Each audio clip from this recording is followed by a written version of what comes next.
Meu convidado de hoje jogou voleibol por muitos anos, desde a adolescência. Representou clubes tradicionais como o Pinheiros e o Paulistano e mais tarde jogou pela FAAP enquanto cursava comunicação social, rádio e jornalismo. No final do curso, começou a correr e durante 6 anos levou a sério, participando de mais de 15 meias maratonas. Quando a corrida se tornou monótona para ele, comprou uma bicicleta e logo passou a praticar o triatlon. Nos anos seguintes, competiu bastante em diversas provas de meia distância, até que uma lesão, durante o Ironman 70.3 de Foz do Iguaçu, o forçou a parar por alguns meses. Ao retornar, decidiu focar no ciclismo.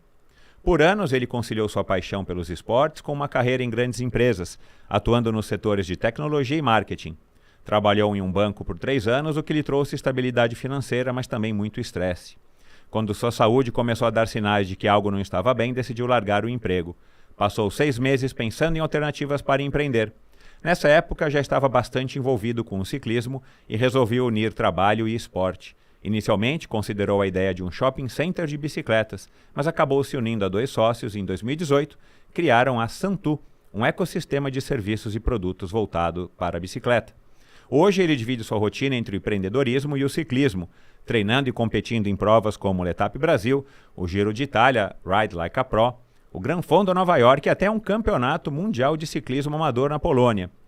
Conosco aqui hoje o comunicador com pós-graduação em gestão de projetos, marketing de serviços, planejamento e controle empresarial, empreendedor convicto e ciclista dedicado, o pai do Thiago e da Giovana, o paulistano Rodrigo Del Claro. Seja muito bem-vindo, Rodrigo. Muito obrigado, Michel. Definição melhor, eu não me definiria tão bem quanto essa sua introdução. Que bom. Obrigado pelo convite. Obrigado por ter topado aí o convite, por ter vindo aqui contar um pouco da tua trajetória, para a gente entender. Eu estava falando aqui antes da gente ligar o gravador, né? Da onde que veio o Rodrigo, né? E por que que você resolveu investir exatamente no mercado da bicicleta, que é um mercado que carece aí de tanto investimento de tudo quanto é lado, né? Então, de cara eu já digo que é uma iniciativa louvável, porque a gente precisa disso para estimular o ciclismo, a bicicleta, o uso da bicicleta de uma maneira geral no Brasil. Agora, me diz uma coisa, o Thiago e a Giovana já estão aí na beira da adolescência, né? O Thiago já é adolescente, eles pedalam? O Thiago começou a pedalar com 4 anos e meio na USP. Uau! Na USP. Eu fui numa viagem para Inglaterra e aí eu entrei numa loja, obviamente, a gente entra em todas as lojas de bicicleta, e tinha uma speedzinha minúscula na parede. Falei, pronto, é essa. Eu lembro que eu carreguei por quilômetros, né, lá em Londres. Legal. E trouxe para ele, e com 6 anos ele já ia comigo para a USP, 6 da manhã, treinar. Com a turminha lá do Arape? Com a turminha do Arape. Ah, faz tempo que não vejo essa turma, não sei se tem mais, né? Eu não sei se tem também, era o Danilo, que era o técnico. Isso. Ele aprendeu a andar em cima de uma speed. E ele ficou anos, ele ficou acho que uns 4 anos, e ele foi crescendo, foi. Hoje ele pedala, mas largou, não. Hoje já não é mais o esporte principal dele, mas aí pedala. Os 2 têm bicicleta, os 2 pedalam. Mas legal. Essa história dele é muito legal. Esse speedzinho era o sucesso da USP, né? E tá guardado ainda? Não, vendi. Eu vendi. Pena. Eu ia guardar, mas eu não sou muito apegado em guardar. Mas era maravilhoso. Cara, você não é apegado, mas você disse na gravação com o Gabriel que você tem algumas bicicletas, né? Eu tô curioso para saber quantas você tem. Então, aí já começa. Não é luxo, é necessidade básica. Vamos deixar claro esse ponto. É porque é uma de cada estilo. Então, uma gravel, uma TT, uma road, uma urbana, uma mountain bike, no caso 2. Enfim, uma de cada tipinho. Tem uma que eu participo até de algumas provas não, né? Passeios de bikes antigas. Então, como é que chama? É o... Heróica. Então já fui umas 2, 3 vezes, tenho aquela roupinha engraçada, aquele capacete diferente.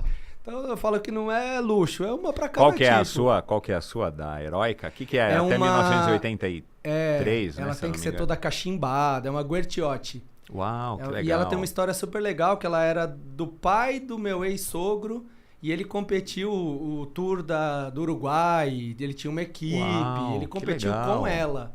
E ele até andou com algum desses caras conhecidos da época, que eu já não lembro o nome. E aí, obviamente, ele faleceu, ela tava empoeirada, eu peguei, restaurei. E aí essa tá lá, bonitinha. Essa ficará por muito tempo. É linda, linda, toda cachimbada, pratinha. É que muito legal. Então é isso, são várias, mas necessidade básica. Entendi, não chega a ser uma coleção. Você tem uma para cada situação. Aí tem a da mulher, do filho, da filha. Então, quando você vai vendo, vira um acúmulo interessante de bicicletas. Chega a ter um pequeno patrimônio investido ali, né? Tem mais, com certeza mais do que meu carro vale, com absoluta certeza. Cara, quem que te ensinou a andar de bicicleta? Sabe o que é uma boa pergunta? Não lembro. Provavelmente meu pai, mas não lembro, não tenho essa memória. Boa pergunta, não sei. E você andava muito de bicicleta quando era garoto? Andava no bairro. Sempre andei, sempre. Eu adorava. Não era um negócio...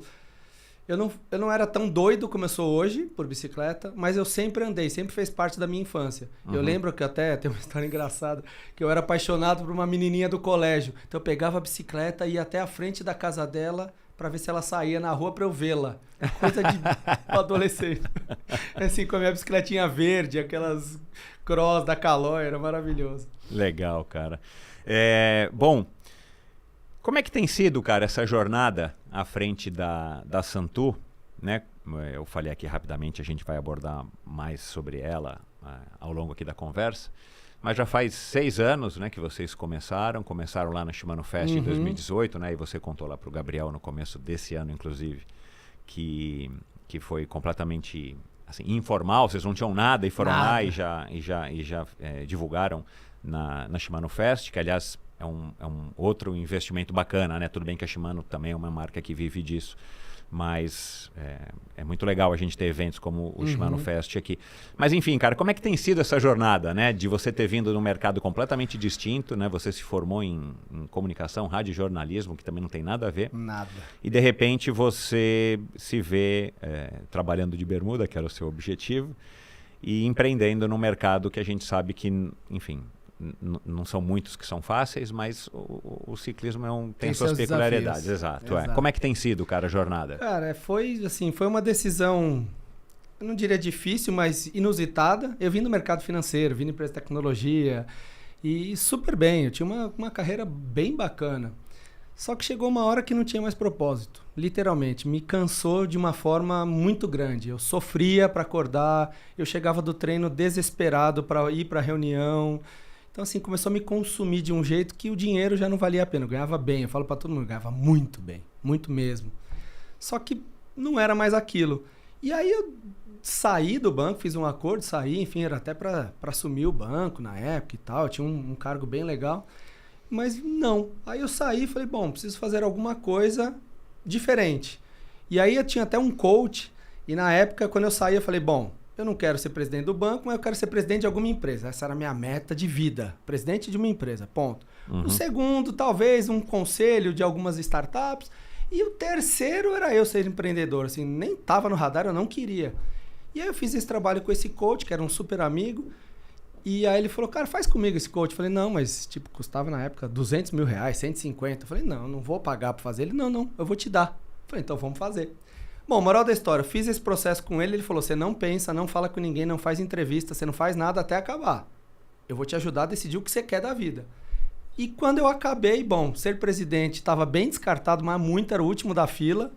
Fazer uma consultoria, talvez, quem sabe, e empreender virou o meu negócio. Sim, despertou. Falei, puta, é isso, eu quero empreender. E aí eu falei, com o quê? E eu falei, bom, o que eu acordo de manhã e faço? Pedalo. Eu vou trabalhar de quê? De bicicleta. Quando eu compro alguma coisa é o quê? Bicicleta. Eu falei, pronto. É alguma coisa com bicicleta. E aí eu passei 1 ano, literalmente 1 ano, estudando o mercado. Então, estudando o mercado, fazendo curso, lendo, entendendo. Fiz estágio numa mecânica, isso foi muito legal. Fiquei 6 meses numa mecânica. Eu ia toda manhã, ficava a manhã inteira, fazendo um estágio de mecânica. Lavei bicicleta, regulei bicicleta, não aprendi nada. Mas aprendi nada. Mas fiquei lá, sujei bastante a unha. E aí fiquei lá, vi esse mundo mais de perto, mundo de loja, e falei, pronto, é isso. E aí falei, o quê, né? E aí comecei estudo aqui, estudo dali, estudo ali. É um mercado, como você falou, desafiador pela falta de profissionalismo. Então, assim, a maioria das pessoas são entusiastas e pouco técnicas. A maioria, né? Hoje tem mudado bastante. Mas num passado bem recente é isso, é muito entusiasta, é ex-atleta, que eu tenho uma vontade louca, mas, putz, não é um empreendedor, não tem a bagagem. Eu falei, putz, tem uma oportunidade aí. E estudei e cheguei à conclusão, eu fui uma vez para o Chile, não sei se já foi, tem um shopping center lá de esportes, chama Sports Mall. E ele é dedicado ao esporte. Ah, Ah, eu já fui. É muito legal. Eu acho que eu já fui. Só que é um conceito de esportes. Eu falei, putz, eu vou trazer essa ideia para a bicicleta. Então eu fui fazer uma, não é pós, mas quase uma pós-graduação em shopping center para entender o que era um shopping center. Estudei, fiz um projeto maravilhoso. Que também é um outro mercado, né, que é completamente diferente, completamente. Né? O mercado dos malls, né? E aí estudei, fiz o projeto, fiz um 3D, tenho em casa até hoje um óculos 3D maravilhoso, que você circula pelo shopping inteiro. Então era um shopping gigantesco, só de bicicleta. E o conceito era fazer as flagships de todas as marcas dentro do shopping. Então, pega as marcas de bicicleta, ela vai trazer todas as novas coleções, um mostruário eterno, uma feira, uma Shimano Fest pro resto da vida. E aí o primeiro andar era isso, o segundo andar serviços, então ia ter médico, ia ter spinning, ia ter coworking, e lá em cima um velódromo. Uau, meu! E assim, é maravilhoso, você olha o projeto, ele é lindo. Legal. Aí fiz BP, montei um conselho, eu tenho muito amigo executivo, juntei 19 presidentes literais, os caras mais bons não pode falar palavrão, né? Os caras mais da época, e botei numa sala, eles aprovaram o BP, me criticaram, obviamente. E aí quando eu fui captar, era a época do Bolsonaro, que tava entrando, o Lula tava preso, aquela zona que tá polarização começando. E aí todo mundo, Rodrigo, você não vai pegar 40 milhões agora, para um shopping center, esquece. Tomei uma gongada, 2, 3, todo mundo, o projeto é maravilhoso, faz sentido, mas agora não. Falei, bom, e agora? E aí fui almoçar com um amigo, que também tinha saído do mundo executivo. Falei, cara, esquece negócio de shopping, vamos fazer serviços para bicicleta. Ele também é triatleta, ciclista, enfim. E aí eu falei, pronto, vamos fazer. E aí Deus, né? Na mesma semana, um outro colega, que foi 27 anos da Caloi, literal, cara do mercado de ciclismo, também saiu da Caloi. Falei, pronto. Temos um cara do mercado financeiro, um cara do mercado de bicicleta e um cara do mercado de seguros. Montamos a empresa. E aí surgiu a Santu. Então foi dessa ideia de montar algo para a bicicleta com pessoas que são ciclistas e, para piorar, eu tive bem um sinistro neste período. Eu entrei com a bicicleta em cima do carro. Ah, você mesmo? Eu entrei. Eu fui pedalar com meu filho na USP e aí tava a minha bicicleta e a dele e a gente foi almoçar na casa da minha mãe. Eu fui almoçar e aí você já esqueceu que fui treinar, né? Meu, esse é o grande problema, meu. E aí que eu cheguei e era muito engraçado porque toda vez que eu chegava na garagem, o segurança falava, senhor Rodrigo, a bicicleta. Falava, filho, eu esqueço meu filho em algum lugar, mas a bicicleta eu não esqueço. Nesse dia o cara não falou. Ah, mas não, eu entrei e destruiu. E aí eu tive um problemaço com a seguradora, não queria pagar, demorou, foi um caos. Aí eu falei, putz, então vamos montar uma seguradora de bicicleta para ciclista. Que a gente ponha coberturas que o ciclista entenda, que a gente tenha serviços que a gente entenda. Enfim, então surgiu disso.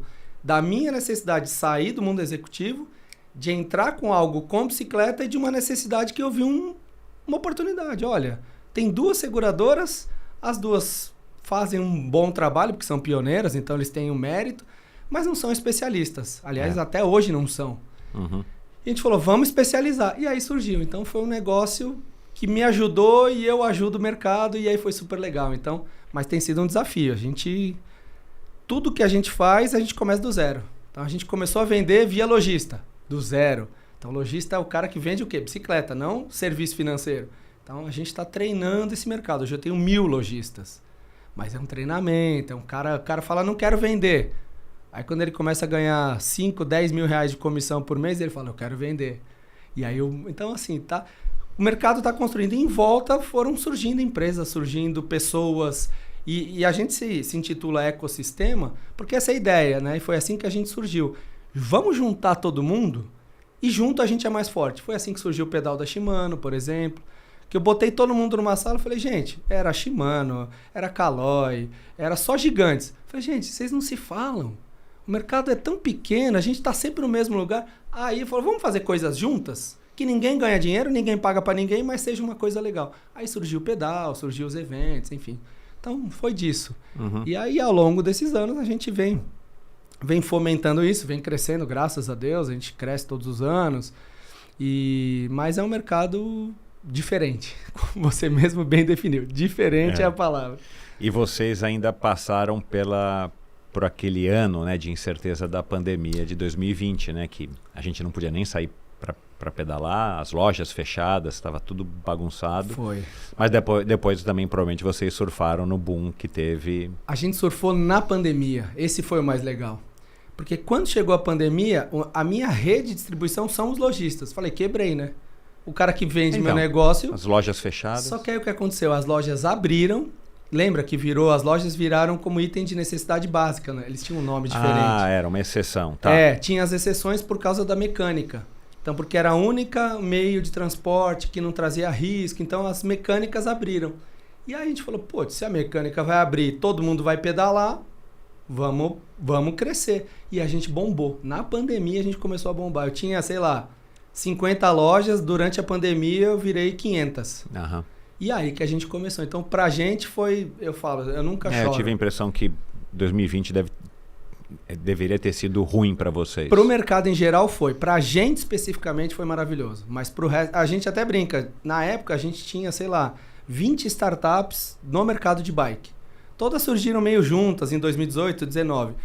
Na pandemia e pós-pandemia, sobraram 3. Basicamente, a Se Mexe... Tá até hoje, super bem, e mais uma. O resto, todas fecharam. Caramba. Infelizmente. Bom, agora vamos voltar no tempo. Você falou que você tinha asma quando você era criança. E você aprendeu a nadar então ou não foi natação? Sim, foi que aí natação. O médico recomendou e tal. Foi exatamente isso. Aliás, no triatlo, a natação era o meu menor dos problemas. Eu fiz muita natação. Porque então na nossa época era isso, né? Tem asma... Vai fazer natação. Minha mãe, obviamente, me pôs, eu nadei muito. Cheguei a competir, nada muito sério, mas competi. Em academia ou clube? Eu nadei um pouco nos dois. Um pouco em academia, num clube local lá do meu bairro, treinei, competi por eles. Então, eu nadei muito por causa da asma. Não era nada gravíssimo, mas assim, quer dizer, eu fiquei internado com bronquite e pneumonia acho que 5 vezes. Minha mãe falava que era um caos, que ela não dormia, que eu vivia no hospital, aquela coisa de asmático. E a natação era a saída, então eu nadei muito. Então quando eu fui pro triatlo, natação era porque triatleta é assim, né? 98% se arrasta na água, pedala daquele jeitinho e aí na corrida senta o pau, né? E eu sempre fui ao contrário. Então tá certo. E da onde que veio então aí o teu interesse pelo vôlei? Cara, eu tava falando que você jogou tanto, né? Que você foi federado. Esse foi meu esporte mesmo. Tava falando com meu filho ontem, literalmente, porque agora ele descobriu o vôlei. Na escola, eu tava jogando no intervalo, uma menina olhou pra mim e fez, você joga bem. Você não quer fazer um teste no clube? Eu tinha 11 anos. Falei, como assim, teste, clube? Ela falou, que ela era federada já. Ela falou, não, eu jogo no Tietê, você não quer ir lá fazer um teste? Falei, putz, vamos. E aí fui, o cara falou, você tem jeito, quer fazer? Eu quero. E comecei. E aí eu joguei no Tietê e, putz, aquele ano foi um dos melhores clubes de São Paulo, a gente foi campeão paulista e tal, sem querer. Absolutamente sem querer. E aí foi indo, eu gostei, aí saí de lá, fui pro Palmeiras, fui pro Pinheiros, fui pra Seleção Paulista e tal. E aí tive uma carreira legal. Só que aí quando eu fiz 18 anos, o cara falou, então, treino de manhã e de tarde. E aí como é que você estuda direito? Porque você vai pro adulto, você tem que, ou você vai tentar seguir carreira, ou... É isso, aí eu joguei até o juvenil. Então parei no juvenil, que é o último antes do adulto. Só que aí não dava mais, você tem que ter uma dedicação profissional, né? Aí vira um profissional de verdade. Eu brinco que eu era profissional, o que eu ganhava? Um vale transporte e um lanchinho depois do treino. Esse era o profissional da época, da minha idade. Então, mas eu joguei muito, eu amava, joguei vôlei de praia, participei de vários campeonatos no Brasil inteiro de vôlei de praia. Era lindo. E aí, disso o que sobrou, uma memória maravilhosa e artrose nos 2 joelhos e nos 2 tornozelos. E o que tinha, cara, no vôlei que você gostava tanto, assim? Porque depois você foi pra, enfim, aí você continuou praticando o vôlei, mas aí foi pra corrida, pro triatlon, a bike, que são esportes individuais, embora tenha o lance do coletivo e tal, mas é muito diferente dessa disciplina, dessa dinâmica de você jogar com um time, depender do outro, de ter que passar para o outro, ter que defender, de ter, enfim, de ter que viver uma rotina de esporte em equipe, que é super saudável, principalmente quando a gente é jovem, né? Eu sempre fui do esporte e eu falo para todo mundo, quando eu vou fazer entrevista, se é do esporte, já sai na frente 70%. Por todas as razões óbvias, tô vendo um monte de livro aqui, todos esses livros devem explicar, né? Resiliência, enfim. Mas eu tenho uma característica, eu sou muito louco. Eu sou totalmente ao contrário do mundo. E no vôlei, todo mundo é o quê? Leão de treino e, né, chega no jogo, uma torcida... Eu era o contrário. Nossa, eu no treino, se você olhasse torto, você ia falar, nem no banco vai ficar. Eu sempre fui titular, sempre fui capitão. Chegava no jogo, eu gosto de torcida contra. Torcida a favor não me anima muito não, mas contra, rapaz. Então o meu tesão era desestabilizar o time adversário, eu era um terror. E minha mãe, ela falava, eu não vou mais assistir seu jogo, porque você vai apanhar qualquer dia, porque eu infernizava o time adversário, a ponto do cara não conseguir jogar. Assim, eu falo que é uma técnica, e é sempre uma técnica dupla, você nunca zoa uma pessoa só, é sempre duas. Então você zoa aquele falando alguma coisa daquele. E no vôlei funciona, porque uma vez desestabilizado já era. Eu sempre gostei disso, desse desafio, do esporte, do time. Era muito legal, muito. O esporte, assim, de verdade, eu prefiro o esporte coletivo do que o individual. Tanto que bicicleta, raramente você vai me ver pedalando sozinho. Pra mim não tem graça. A minha coisa é estar com o coleguinha, é fazer aquela disputinha, ter uma racha no chão, já era. Faixa virou corrida, não importa onde é, né? Na Marginal tem uma que a gente passa todo dia, não tem jeito. Chegou aos 50 metros, vai ter sprint, ponto. Cansado ou não. Então é isso, essa coisa coletiva pra mim foi sempre mais legal. E na bike, apesar de ser individual, eu não ando sozinho, nunca. Nunca, nem na época de triatlon. Eu ia treinar com alguém. Nunca fui daquele treinar no rolo, ir pra Riacho Grande sozinho, não. Meu negócio é gente. Conversar, bater papo. Porque eu não sou doente do esporte, nunca fui. Apesar, obviamente, eu quero treinar, quero melhorar, quero performance, mas eu nunca fui doente por si só. Eu gosto do esporte, de estar ali com a turma. Falo que a melhor coisa de manhã é sair da USP e tomar café. Nossa, a gente toma café, bate papo, aquela resenha, aí é a parte legal. Então, assim, do esporte foi isso. O lado social, né? Social. E, cara, e de onde que veio a ideia, a vontade de fazer comunicação social lá na FAAP? Putz, meu pai tinha uma produtora. Então ele fazia campanhas políticas, ele fazia casamento, ele fazia uma série de coisas. E ele tinha um estúdiozinho, tinha câmeras. Eu ajudava, eu carregava fio, era cabo man na época, né? Que vinha com aquela luzona em cima, assim. Fui cabo man muitas vezes, filmei muitos eventos. Eu ia com a câmera zona. Falei, pô, meu pai tem um negócio desse. Tá tudo aqui, vou fazer rádio e TV, né? Que tem tudo a ver. Claro. Amava, fiz rádio e TV, tinha até jeito. Mas enquanto eu fazia isso, eu fiz técnico em eletrônica antes. E aí eu já trabalhava. E aí eu trabalhava na Ericsson. Na Ericsson, eu vi no teu LinkedIn. E aí com 18, eu tinha 6 meses de empresa, eu fui morar na Suécia. Então minha carreira lá foi super explosiva, eu cresci muito rápido. Então, quando eu acabei a faculdade, eu ganhava 10 vezes mais que um estagiário de rádio e TV ganhava. Como é que você larga pra fazer estágio? Não faz, né? Aí meu pai literalmente assinou meu estágio, eu não fiz. Nunca pisei num rádio, muito menos numa TV. Então, essa foi a frustração. E eu segui o caminho da tecnologia, da Ericsson. Fui crescendo. E aí eu saí da Ericsson e fui para uma startup, que era uma startup desse tamanho. Eu brinco que era 333, 3 funcionários, 30 mil de faturamento, 3 clientes. E eu fui o primeiro cara a entrar, acabei até virando sócio depois. E aí, putz, eu cheguei lá e falei, putz, fiz rádio e TV, aí tive que fazer uma pós, aí de projetos, aí depois, putz, não sei de finanças, fiz uma pós de finanças, não sei disso, fiz uma pós... Então eu fui fazendo pós, por isso que eu joguei na faculdade, todas elas eu fiz de graça, porque eu jogava pela faculdade e não pagava, então eu fui fazendo uma atrás da outra, pra me aprimorar, então foi isso, foi uma... E o vôlei aí ficou como uma atividade mais de lazer, né, de matar a sua vontade de fazer um esporte, mas você tinha que trabalhar, obviamente. E pagou minha faculdade, faculdade eu tinha 70% de bolsa, porque eu jogava pela faculdade, e as 3 pós que eu fiz na FAAP, eu fiz de graça. Então, assim, aquilo que era um prazer, continuou um prazer, mas que me deu bastante dinheiro, inclusive. Exato. Aí eu virei profissional, né? aí eu ganhava dinheiro efetivo. Mas aí quando eu acabei a última pós, eu parei de jogar e eu parei tudo. Porque aí... Na tua época na FAAP, foi a época que a FAAP tinha um monte de corredor de aventura? Não me lembro. Eu fiz lá até 2005, talvez. Porque já passaram por aqui algumas pessoas que estudaram na FAAP e lá começaram a praticar corrida de aventura, né? provavelmente no final dos anos 90, começo dos 2000, quando a corrida de aventura estava grande, que principalmente no começo dos 2000. Foi onde eu estava, provavelmente sim, mas não me lembro. Você estava ligado no Atlética pelo vôlei. Eu era até o técnico do vôlei feminino, ia em todos os jogos, era super engajado. Que legal, cara. Eu fui em, sei lá, teve um ano que eu fui em todos os jogos. Jurídicos, economia, engenharia, Então eu era o técnico do feminino e jogava pelo masculino. Então foi uma época boa. A minha filha mais velha, ela jogou vôlei pela GV até 2022. E aí participou desses jogos jurídicos. Aí era ADM versus direito e por aí vai. Agora que você está falando, eu lembrei. Bom, aí você começou a correr. Eventualmente você começou a correr. Deixou o vôlei de lado. Saiu das pós.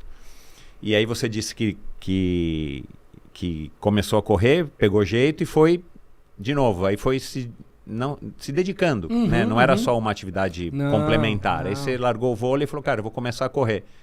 Como é que foi essa experiência? E por que você não foi fazer uma maratona inteira, né? Você não fez nem um Iron, nem uma maratona. Porque né? apesar de agora eu não sou magro ainda, mas estou muito mais magro. Eu tinha 15 quilos a mais até a pandemia. Sempre tive. Fiz as provas de corrida de triatlon com 15 quilos a mais. Eu pesava quase 100 quilos. Caramba, meu. Quase. Eu ficava na beira do 100 quando eu tava magro, 96. Essa era a minha vida. Então eu comecei a correr, não sei porquê também, não me lembro. Mas aí foi isso, né? Você começa com 5K, vai pro 10, aí você faz 1, 2, 3, 4, 5, 50. Você fala, agora eu vou baixar tempo. Baixa.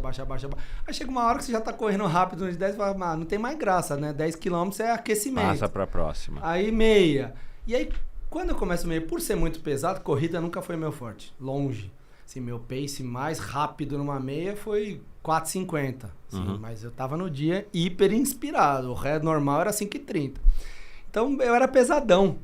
Então, a maratona não me flertava. Era muito sofrimento para aquele corpinho. Tanto que hoje eu pago o preço, né?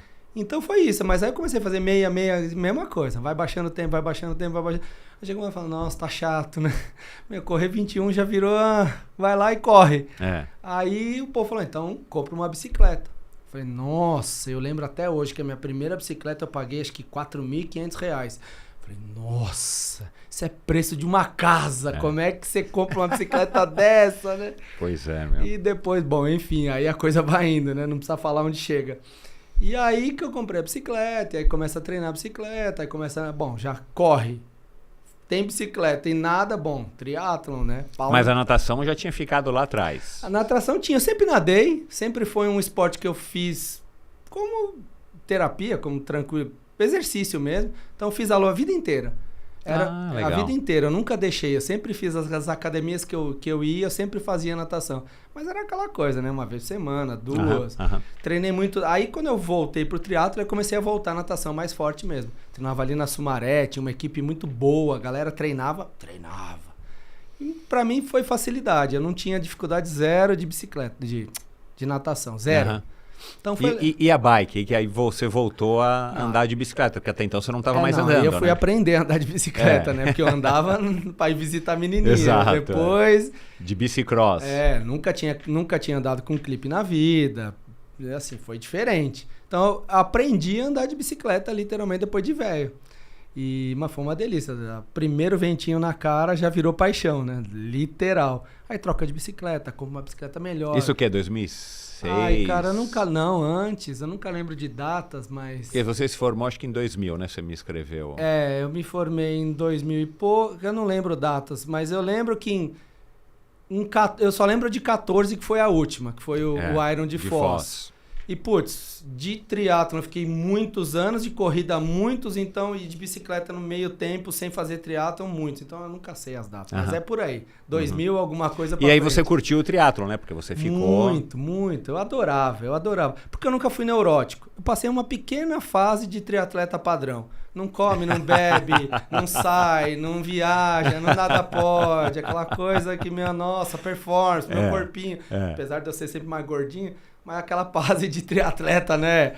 Que leu no livro, putz, eu tive. Não vou mentir. Mas não durou muito. E depois, fazer um parênteses. Hoje, eu estou na minha melhor performance da vida. Da vida. E hoje eu vou... Com 46. 46. E hoje eu vou embalado, hoje eu bebo e bebo com vontade, eu saio. Mas eu tenho uma vida muito mais regrada, né? Antigamente era aquela coisa, não pode comer, carboload, Nossa, não. E fazia tudo errado, né? É o que todo mundo faz, tudo errado. E aí agora eu tenho uma vida muito mais saudável, só que muito mais equilibrada. Uhum. E minha performance, assim, mas tá longe do que era, longe, tá muito mais. Assim, todo treino eu bato meu PR, todo treino, todo novo. Porque... Treino de bike, claro. De bike, agora é 100% bike. Uhum. E aí o triatlon era maravilhoso, eu amava. A gente tinha uma turminha muito boa, que sempre treinava junto, sempre tava junto, essa história de não gostar de fazer as coisas sozinho. E aí a gente foi anos junto, então a gente era uma galera que começou a pedalar junto, começou a fazer triatlon junto, então os desafios eram os mesmos, né? Uhum. Vamos fazer o primeiro meio short? Putz, quase morri. Eu lembro, essa história é boa. Antes de fazer o short, eu fui fazer duatlon. Falei, bom... É um passo, pré-passo, né? Exato, né? E aí era água e corrida. Aí eu fiz a água, sempre saio bem pra caramba. O meu primeiro. Falei, bom, eu sou o cara, né? Saí entre os top 5 da água, vixe, vou voar. Eu saí, mas não deu, juro, não deu 200 metros. Começou a me dar uma dor aqui pela transição. Nunca tinha feito transição na vida, nem sabia que existia esse negócio de transição. Me doía, mano. Mas era uma dor tão forte que eu não conseguia correr, não conseguia andar, não conseguia respirar. E eu fui andando, era corre, caminha. Aí, eu lembro que passou uma senhorinha, ela devia ter uns 245 anos, mais ou menos, correndo. Vamos, meu filho, não desiste, não. Falei, não. Bom, enfim, fui treinar a transição loucamente até eu conseguir. Porque aquela imagem daquela senhorinha correndo, falar, vai, meu filho. Eu falei, meu Deus do céu, eu errei, né? Errei com vontade. Mas... E o triatlon também foi até o meio Ironman, né? Você, por conta da corrida, então, você já nunca nem sonhou em fazer um Ironman? Não passou nem na tua cabeça? Não, nunca considerei. Por causa da corrida. Se fosse só bike e natação, eu iria facilmente. Mas a corrida era... E nessa fase, eu já estava indo para a transição de que, putz, essa vida de restrições não é legal. Essa vida de nada pode, não pode beber, não pode sair, não... Imagina, um inteiro, então, aquela treino de manhã e de tarde. Que horas que eu vou treinar de manhã e de tarde? Não dá, não tem essas horas, não tem essa vontade. Então, eu nunca nem quis ir, nem sonhei em ir. Mas os meios foram divertidos. E você conseguiu conciliar a sua carreira enfim, aí você saiu da Ericsson, você montou uma empresa, você foi trabalhar nessa startup, aí saiu, foi para outra, você conseguia conciliar? Total. O esporte estava presente na tua vida? Sempre. Te dando enfim, fazendo esse contraponto com o trabalho. Sempre, né? sempre. E sempre fui um cara que levo isso para as pessoas. Meu atual sócio, ele era da maromba. Ele era tão grande que o triângulo dele saía da orelha, ele não conseguia te abraçar. Literal, é literal. Ele falava, me dá um abraço, ele fazia assim, tomava bomba, era gigante e tal. E eu falei, cara, você vai morrer, sai dessa vida, vem pra bike. Bom, enfim, hoje ele é mais tarado que eu, mas muito mais, virou meu sócio e convertiu uma alma. Hoje ele é assim, né? Hoje ele é até exagerado ao contrário, ele parece o Frume, ele parece magrelo, costelinha aparecendo, qualquer 300 gramas ele sai. Então, sempre foi legal porque eu gostava de trazer as pessoas para a bike, né? Então, foi muito bom. E aí você foi trabalhar num banco, agora eu também não tenho aqui mais a medida aqui de tempo, mas você teve uma lesão no 70.3 de Foz. 2014. Que você falou que, foi um negócio no pé, né? Foi um horror. Que esquisito isso, nunca tinha ouvido falar. Estresse, é porque eu tenho artrite e artrose nos 2 tornozelos e nos 2 joelhos. Nos 2, por causa do vôlei. E eu nunca fiz um fortalecimento muito decente. Eu sempre fiz musculação, mas daquela bem meia boca. E aí, para essa prova de Foz, eu treinei, foi a que eu mais treinei. Treinei muito, tava focadinho, daquele jeito chatão, não bebe, E aí, uma semana antes, deu estresse de treinamento, por causa da lesão. E começou a doer, deu uma inchadinha. Aí eu fui pra prova e falei, treinei pra caramba, não vai acontecer nada. Meu amigo. Eu saí da água bem, entre os 50 e 40, bem. Na bicicleta eu fui bem. A hora que eu pisei no chão da bicicleta, porque Foz tem umas subidinhas, umas descidinhas, não é retão. Ele tava desse tamanho, assim, ó, literalmente desse tamanho. Eu andei, não sei se você já teve essa experiência, não recomendo. Andei 21 quilômetros. Nossa Senhora. É desesperador. O pé desse tamanho, inchado, mancando. Eu tenho uma foto que eu guardo até hoje, deu assoviando, passando lá no coisa, assoviando, assim, porque eu andava muito devagar. Eu andei, sei lá em quanto tempo que eu fiz essa meia maratona. Falei, mas eu não vou parar, vou acabar. Acabei, e aí meu pé tava deste tamanho. E aí, deste dia, eu fiquei acho que 8 meses sem conseguir correr, sem conseguir andar, sem conseguir fazer nada. Eu parei 8 meses. Caraca. E aí eu falei, não, chega, não quero mais brincar disso aí, a bike é o mais legal, vou focar na bike. Aí que eu larguei tudo e foquei na bicicleta. E pra pedalar não te incomodava? Zero incômodo, zero. Eu tinha dores na lombar, eu tinha dor no joelho, na bicicleta no começo. E aí eu fui no médico e ele falou, cara, você tem uma artrose bem em grau 4, sei lá, é bem evoluída. Falou, ou você se fortalece essa perna, ou nem bicicleta você vai fazer mais. Bom, desse dia eu comecei a fazer um fortalecimento. Nunca mais senti nada. Hoje eu não tenho nada.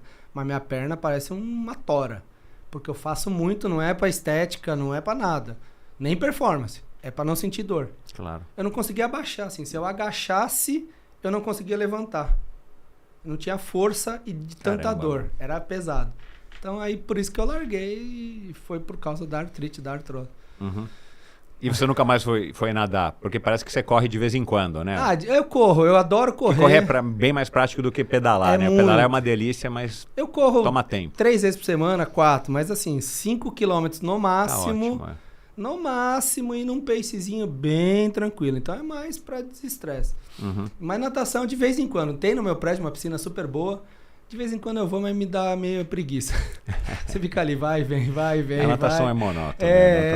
É uma delícia, mas é monótona. Então quando às vezes tá meio friozinho, eu não tô a fim de fazer nada, eu falo, vou lá nadar. Aí eu vou e dou umas voltinhas. Mas nada muito estruturado. Mas você também disse lá no teu papo com o Gabriel do MTCast que você estava trabalhando nesse banco e tal, e de repente, você começou a se estressar num nível que a saúde, né, começou a apitar, fez Holter e tudo mais para ver o coração e tal. É curioso isso, né, cara, como a nossa sociedade, e não é só brasileira, talvez a sociedade de uma maneira geral, pelo menos da maioria dos países capitalistas, a gente cai nessa roda viva, né, cara? Porra, tô ganhando bem, você falou várias vezes. Ganhando bem, ganhava bem, aí você fala, beleza, vou ter minha segurança financeira, tô sustentando, tenho 2 filhos e tal. Mas de repente o negócio passa, e já várias pessoas passaram por aqui no Endorfina que foram de fato acordadas pelo corpo, dando sinais de que, cara, até doença autoimune as pessoas desenvolveram aqui e relataram. Então, aí de repente você começa a ver isso e aí você coloca tudo em perspectiva, né? Eu queria que você falasse um pouco dessa fase também.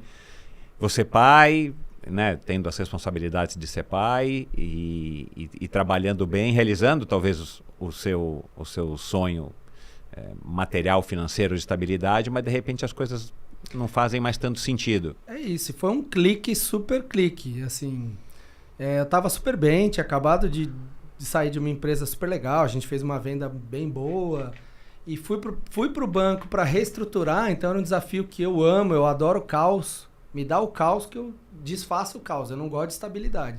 E aí o banqueiro me chamou e falou, cara, vem reestruturar a empresa, preciso reestruturar o banco, tanto que eu entrei para cuidar de uma área, saí cuidando de 9. Então eu cuidava do RH, de comercial, do financeiro, eu cuidava de quase tudo.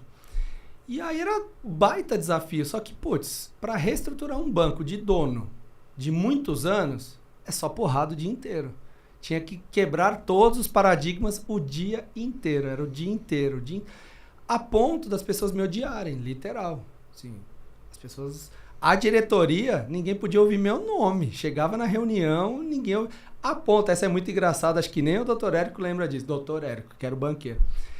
A gente tinha reuniões individuais. E ele era um cara, aquele banqueiro, um cara inteligentérrimo, super bem sucedido, mas, cara, dono. Bilionário, óbvio, dono de um banco. E aí, nas reuniões individuais, eu falava, não, isso eu não concordo, tá errado. Não concordo. Na terceira vez ele falou, cara, não dá pra fazer reunião com você. Tudo você não concorda, tudo você não dá. Então, as nossas reuniões individuais vão ser na reunião de diretoria. Falei, mas como assim? Porque aí a galera vota. Falei, você tá de brincadeira. Se alguém vai votar em mim. Bom, não dava outra, né? Eu perdia 100%. Então, assim, as pessoas começaram a passar a me odiar. E aquilo começa a consumir, porque eu mexi em bônus, eu mexi em estrutura, eu mexi em cargos e salários, eu mexi em promoção. Nossa, principalmente quando eu peguei o RH. Eu fiz mudanças bem radicais, assim, bem radicais. E aí aquilo todo dia, consome, né? Assim, eu não fazia mal para ninguém de propósito, eu tinha um propósito. Exato, Putz, só que chegou uma hora que não deu mais, assim, foi cansativo. Eu comecei a passar mal, eu não tinha mais energia, eu não tinha vontade de acordar, porque se eu saía do treino, tinha uma reunião que era toda terça-feira, 8h30. Até eu sair da USP, chegar em casa, tomar banho, tomar um café de qualidade, chegar no escritório na Vila Olímpia, eu chegava sempre atrasado e sempre estressado. Exato, aí já começa estressado. Cara, você fez um esporte, mas te estressou. Não valia, assim, e por causa de 1 hora, né? Não estamos falando de chegar às 11 da manhã. Era se eu chegasse às 9h30, tava tudo bem. Isso começou a me consumir. Deu realmente pensar, cara, eu não tô rico, tô longe de estar rico, mas também não preciso mais ganhar tudo isso. E aí eu falei, vale, né? E aí eu falei, não vale. E a decisão foi não vale. E esse cara me ajudou muito. Era um cara consultor de RH super conhecido, ele é bem fodão. E eu tinha contratado ele para ele fazer um trabalho com os diretores de coaching e tudo mais. Ele falou, cara, quem tá precisando de coaching é você, não são eles não. E aí que ele me tirou desse mundo, né? De puta, quero ser presidente, quero isso, quero status, quero dinheiro. E, cara, não valia. Eu tinha meus filhos eram super novos, eram 2014 quando isso aconteceu. Eu saí do banco em 16, 17, não, de 13 a 17, alguma coisa assim. Eles eram super novos. Falei, cara, não vou mais curtir meu filho, eu vou morrer de infarto daqui a pouco, pra quê? E aí que tudo começou. Bom, hoje eu ganho 50 vezes menos, mas sou 10 vezes mais feliz. 50 vezes mais feliz. E essa história de bermuda e tal é muito legal. Isso é tão prazeroso. Michel, assim, acho que, não sei, para um ser humano normal, mas hoje, quando eu vou numa reunião num banco ou numa seguradora, com o presidente da seguradora de bermuda, e a hora que o cara olha pra mim e faz, aquilo me dá um prazer. Principalmente no final da reunião. Porque agora todo mundo já me conhece, todo mundo já sabe que eu sou assim. Mas no começo, era assim, começa na recepção, né? Você chega na recepção com o capacetinho, o povo fala, entrega não é aqui. Você fala, não senhora, não é entrega não, é a reunião mesmo. Aí tem até um caso, cheguei numa reunião com o presidente da seguradora e aí era um balcão alto. E aí eu cheguei, ela bateu o pau, eu sempre tô com essa camisetinha da empresa, tal, bababá. Aí ela falou, só que a recepção da presidência é lá, vamos lá? Vamos. A hora que ela saiu, ela fez, ixi, tá de bermuda, não pode não. Falei, como assim? Não pode entrar de bermuda. Falei, mas hoje vai dar, vamos lá. Chegou na outra recepção, aquela senhorinha, reunião a secretária do presidente, fez, senhor, de bermuda não pode. Falei, mas... era no Rio, eu vim de São Paulo. Se eu tivesse uma calça na mala, eu até iria botar, mas nem eu não trouxe uma calça.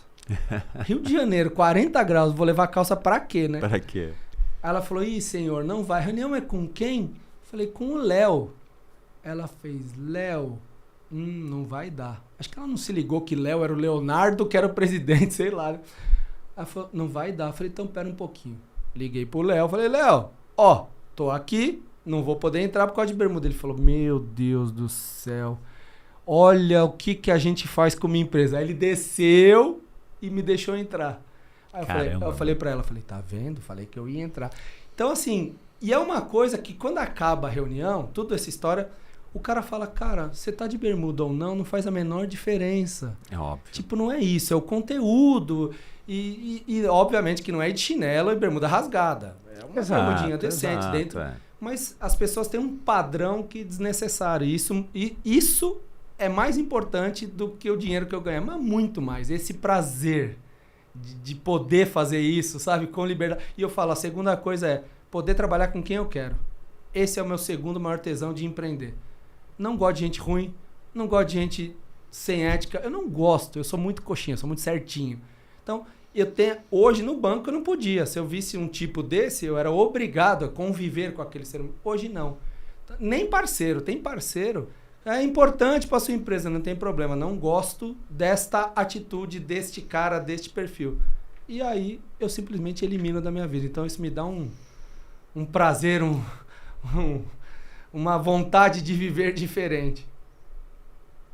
Bacana, cara. É uma liberdade que no mundo corporativo, de fato, você não tem nem, talvez, se você for o dono da empresa, né? Porque aí existe esse código, sei lá como é que pode chamar isso, mas são regras sociais que às vezes são difíceis de... É performance acima da ética, é performance acima do convívio. Não tem. Não tem. A gente... Quando a gente erra na contratação e traz gente desse tipo, a gente tira hoje da minha empresa. Tira. Porque a gente fala, não é isso, não é sobre isso, não é o tipo de gente que a gente quer, não é a energia que a gente quer, então tchau. Então assim, esta é a única boa de ser dono, né? Você consegue fazer isso e acabou. Bom, aí você voltou, vamos voltar de novo um pouquinho. Você voltou da lesão, começou a se dedicar à bike, que não doía e você curtia. E aí você... né, começou a treinar, ficou sério, treinando com o Igor, né? Sim, a gente começou com o Igor lá atrás. O Lagoense. Enfim, e viajou o mundo, competiu, se classificou para o Mundial. Onde você se classificou para o Mundial da Polônia? Foi no Rio de Janeiro, numa prova da UCI que teve lá num Gran Fondo, alguma coisa assim. Legal. Foi nessa aí. Legal. E foi muito legal, porque eu nem tava indo para isso, foi sem querer, e aí falou, puto, dá para ir. Assim, a melhor... Aliás, o meu pedal virou a chave neste Mundial.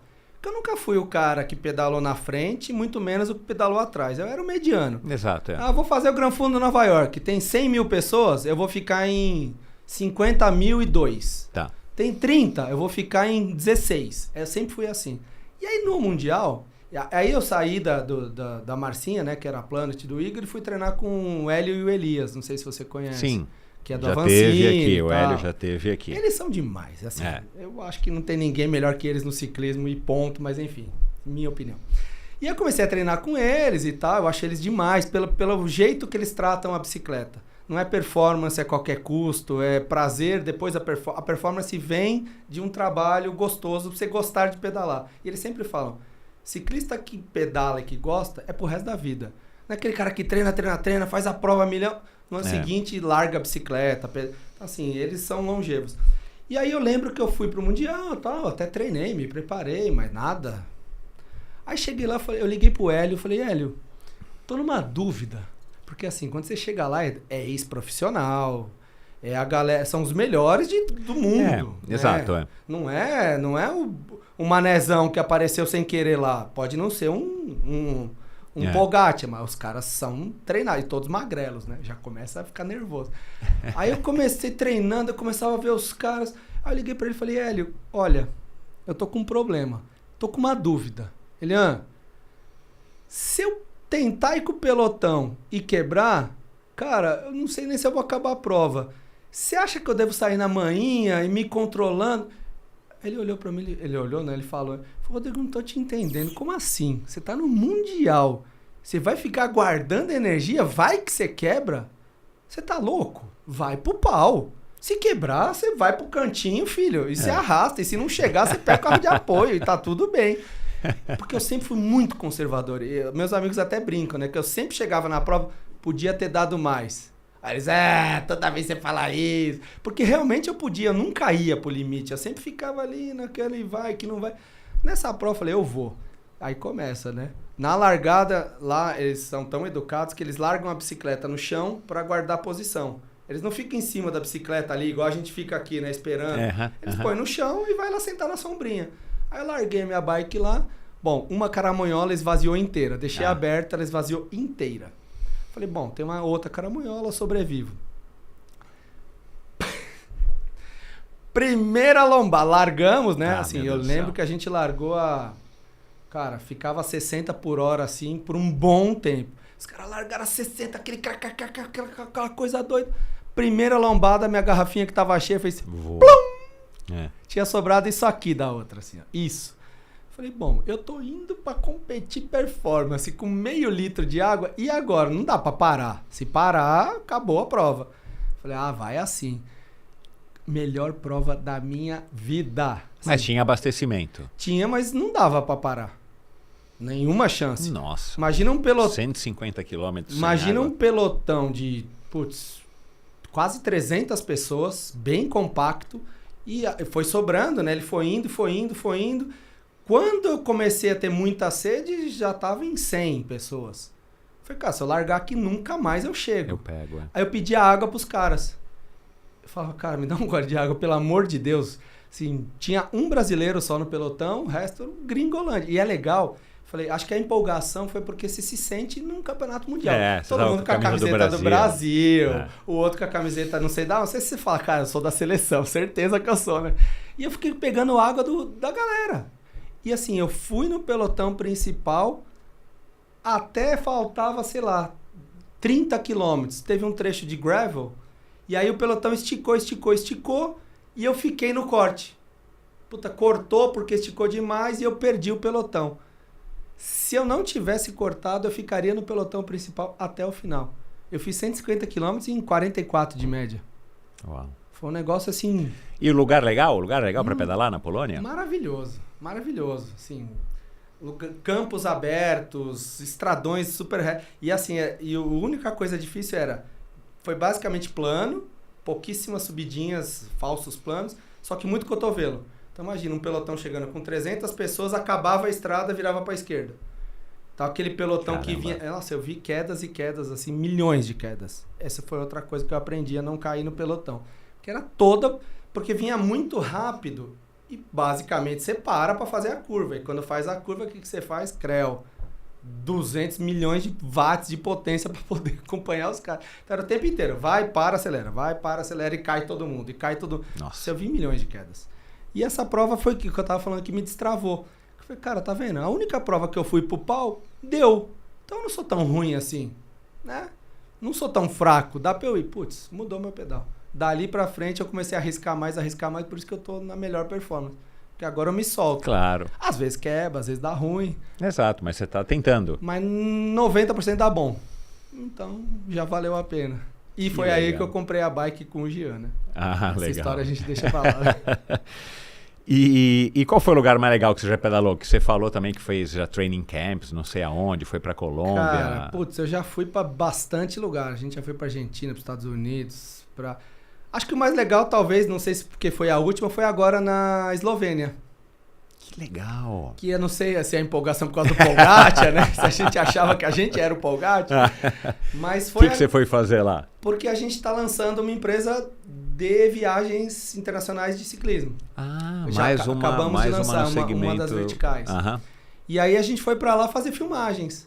Então a gente foi para captar imagens, captar fotos, conhecer os circuitos, os hotéis. Então a gente fez Toscana, fez Dolomitas, fez Lago de Iseu. E aí o cara falou, cara, já que vocês estão vindo, vamos conhecer a Eslovênia? É maravilhoso, gente, é maravilhoso. Eu tenho um amigo meu esloveno, ele manda cada foto. Não, é maravilhoso. É a cara da Dolomitas. Isso. Tá? Aquele estilo das montanhas, aquelas rochas das Dolomitas.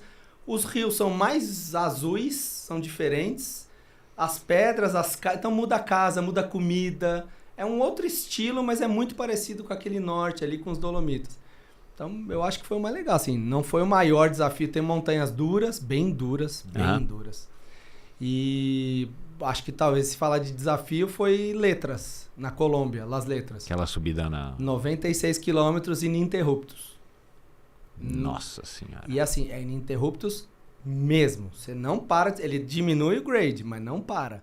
Então chega em 3%, 4%, mas nunca desce. Nossa Senhora. Nos 96 teve uma descidinha assim que você fala... Agora eu vou descer 200 metros. Ele fez assim e subiu. Mas, então, assim, tem muitos lugares. Os lugares são lindos. Cada um tem a sua beleza, né? Um é mais seco, a Colômbia é outra natureza, a Itália é lindo, a Espanha é linda. Eu gosto de pedalar em qualquer lugar. Até na ciclovia a gente vai, né? Aqui você treina na ciclovia? É na USP. Basicamente, estrada final de semana, né? Legal. Mas durante a semana é USP. Não tem paulista, treina onde? Na USP. E por que você acha que você curtiu tanto a bike? Cara, não sei. Ou é uma fase que eu digo assim, ou pela sua idade, pelo lugar que você está na sua vida, pela maturidade, a bike se encaixou melhor também na sua rotina, né? Porque já que o triatlon consome muito, a corrida machuca. Eu acho que é exatamente isso. É um esporte que ele é inclusivo. Eu gosto bastante disso, eu falo muito sobre isso. A bike é inclusiva. Porque a pessoa mais gordinha faz, diferente da corrida, a mais gordinha talvez tenha mais dificuldade, dói mais. Então, o mais velho faz, o mais jovem faz, o que tem muito dinheiro faz, o que tem pouco dinheiro faz. Então, assim, eu gosto bastante disso. E eu sinto muito prazer. Esse negócio do vento, parece clichê, e é clichê, né? Mas pra mim é uma verdade absoluta. Quando eu larguei o carro para trabalhar de bicicleta, foi a segunda transformação principal da minha vida. Assim, hoje, inclusive, que eu tive que vir de carro porque choveu, pra mim é desesperador. É desesperador. Desesperador. É assim, é um negócio que me dá até palpitação. E quando eu vou na bike, eu falo pra todo mundo, vocês têm que experimentar. Você vê a cidade com outros olhos. Pra mim, já me perguntaram, por que você anda de bike pra trabalhar? Por causa do dinheiro? Por causa do tempo? Não, é pelo prazer na jornada. Esta jornada me dá prazer. Sim, me dá prazer, porque eu vejo as coisas, eu vejo as pessoas, eu sinto os cheiros, eu observo. É o prazer na jornada. Óbvio, é mais rápido? Hoje eu demoraria 12 minutos para chegar aqui, demorei 45. Então, é um benefício? Super. Cuida da saúde? Super. Mas para mim, se nada disso existir, está tudo bem. O prazer da jornada, para mim, é o principal. É aquela coisa de, putz, vou me deslocar até a reunião. Ah, que delícia. E eu vou curtindo. Porque você já vai de uma maneira se divertindo, né? Claro, preocupado com o trânsito, com os buracos, enfim, com os carros, com os pedestres. Mas é engraçado que você está falando isso aqui agora, e eu ando todo dia de bicicleta, levo minha filha na escola de bicicleta, levo ela no clube, e cara, é um momento tão legal, apesar da gente estar nesse caos da cidade. Óbvio que são distâncias curtas, né? Não fico 2 horas me deslocando, lógico. Então também é viável, né? E menos arriscado. Mas, cara, é isso que você falou mesmo. A gente vai prestando atenção em outras coisas. E quando eu tô com a minha filha, a gente consegue ir conversando. Claro que no carro daria, mas no carro tem aquela coisa que você fica estressado, né? E anda. Que legal, cara, que bacana. Agora, pedalar de manhã, pedalar no final de semana, viajar, participar dessas provas e competir, training camps e tal, é uma coisa. A bike, ela tem um peso legal na tua vida, mas não é o teu ganha-pão. A hora que ela passa a ser o ganha-pão, mudou a tua relação com a bike de alguma maneira? Mudou. Me apaixonei mais. Por N razões. Primeiro porque eu consigo comprar bicicleta mais barata, então esse foi o primeiro, não é uma brincadeira. Porque agora eu consigo fomentar a bicicleta. Isso me dá um prazer enorme. Então esse passeio que a gente faz na Shimano, assim, todo ano que acaba é um estresse, para mim é um estresse muito grande. Apesar de ser tranquilo organizar, porque imagina, 5, 6, 10 mil pessoas, dependendo... Sai do Ibirapuera, vai até o Memorial da América Latina. Dependendo da sua estrutura, da sua organização, é um baita estresse. Enquanto não chega todo mundo e, eu falo, ninguém aconteceu nada, tá tudo bem, E todo ano eu literalmente choro. Sim, talvez eu nunca tenha falado isso. Aliás, eu nunca falei. Eu choro. Durante o percurso, eu choro todos os anos. Até me emociona. Porque, cara, é tão legal. Você vê aquela galera na rua e tem velhinho, tem criança. Esse ano foi um moleque de load balance. Os 10 quilômetros. Empurrando. Caramba, assim, ó. Meu. Parecia um patinetezinho, moleque. E esse ano a gente até falou, né? Era o pedal da diversidade. E tinha tudo. Crianças, idosos, mulheres, gente com bike alugada, gente com bicão, gente com biquinha, aquele cara com aquela customizada, equipe, gente do muito interior, gente da periferia. Todo mundo junto. E ninguém tá nem ligando quem é você, que bike você tá, qual a sua idade. Tá todo mundo lá se divertindo. E é muito legal que você vê as pessoas se divertindo. E buzina, e grita. Um percurso tão simples, tão rápido. Exato. Mas o fato de... A Renata Falzoni fala muito de você... dominar a cidade, de você dominar aquela rua que essencialmente é dominada pelos carros. Exato. Acho que dá um poder de liberdade, de, eu sou foda. Então, assim, eu me emociono todos os anos. Então, essa sensação é muito legal. Nem lembro que eu falei isso, não lembro que você perguntou mais agora. Já esqueci. Era a tua relação com a bicicleta isso. E você falou que se apaixonou ainda mais muito por ela.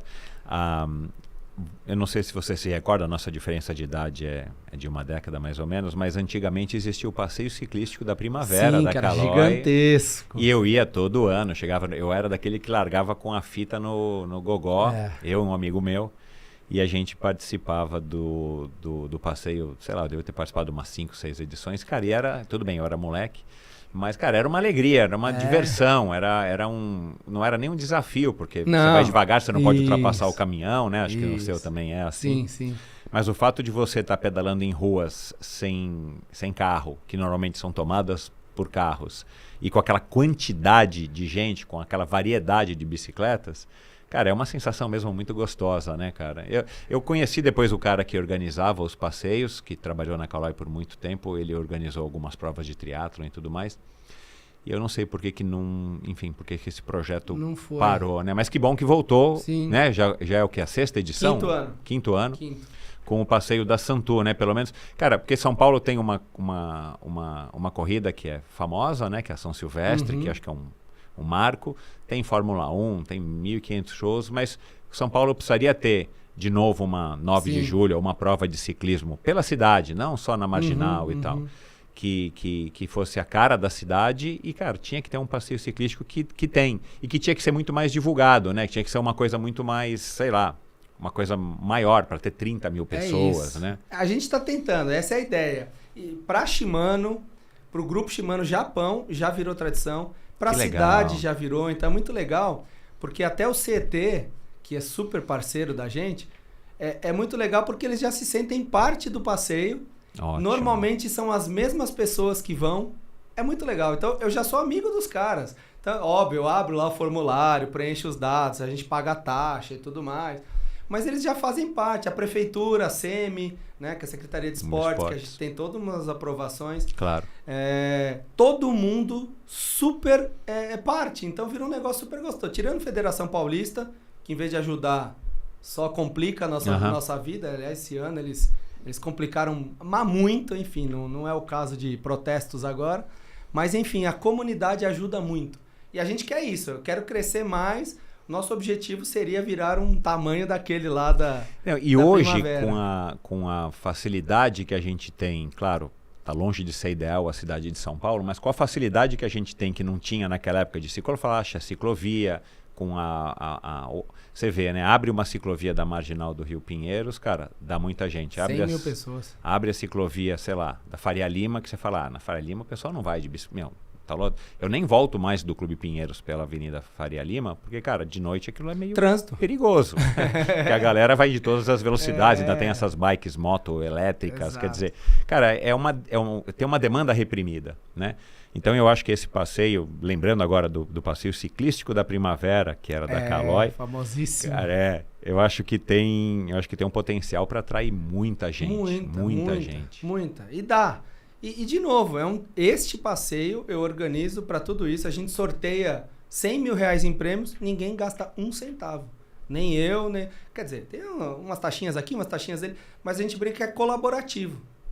E é legal. Shimano dá isso, a Porto Seguro dá o seguro do evento, o fulano põe um carro de apoio, o outro, e vira esse baita evento. Então a gente faria um de 100 mil, sem absolutamente nenhum estresse. Fica aí a dica, se alguém da prefeitura quiser ajudar a apoiar, a Tabata diz que vai, a Renata Falzoni diz que vai, esse povo tá engajado pra gente fazer. A Renata Falzoni é louca para que isso volte, com certeza, né? Bom, cara, o clube, né, o Bike Ecosystem, né, que é o slogan aí da Santu, basicamente são seguros, né, de bicicleta, e aí vocês estão desenvolveram e continuam desenvolvendo vários outros serviços, como agora como é o nome da Santu Travel. Santu Travel, de viajar para fazer treinos e camps, onde vocês oferecerem em lugares fantásticos, porque aí o lance é a experiência. A gente vai fazer um na Argentina agora em dezembro. Que top, um lugar que chama Catamarca. Eu, por exemplo, nunca tinha ouvido falar. Esse é o legal também, é você conhecer e explorar lugares diferentes que você não iria passear. Catamarca, o que tem lá? Nada. Só tem montanha, estradas lindas. Então, pro ciclismo é maravilhoso. Agora, passear, você não vai, né? E aí vocês têm o SOS, tem consórcio, tem financiamento. E uma coisa legal que eu só fui descobrir isso mais recentemente, que as marcas de bicicleta que são parceiras de vocês, e são muitas das grandes, elas oferecem esse seguro já quando você vai comprar a bicicleta, né? Então não é uma coisa que você precisa... Bom, agora eu comprei a bike, peraí, agora eu vou arrumar uma seguradora, deixa eu ligar. Que é uma comodidade, né, cara? E é uma coisa que mesmo... Eu vi você falando pro Gabriel, né, que vocês querem pegar... O público de vocês é o público, não é o público do triatlon, que tem bicicletas de 60 mil reais para mais. Também, mas não principal. Mas as pessoas fazem seguro, porque no Brasil parece que, não sei de onde que eu peguei essa informação, a gente ainda tem um potencial enorme de todos os tipos de seguro. Né? Todos. Desde o seguro de vida ao seguro da bicicleta. A gente não tem cultura de seguros no Brasil. Exato, Em geral. Seguro residencial, pouquíssimas pessoas têm. Seguro de carro, que é o que todo mundo acha que todo mundo tem, só 35% da frota tem seguro. Caramba, meu. E é o seguro que todo mundo conhece, todo mundo... A gente tem a impressão, todo mundo tem. Deve ser pouquíssimas pessoas que não têm. Celular agora começou como um segundo grande, eles têm 12%. 10%. Que também vira e mexe, você recebe da tua operadora uma oferta para você ter o seguro. É mais ou menos a mesma coisa que vocês fazem, só que...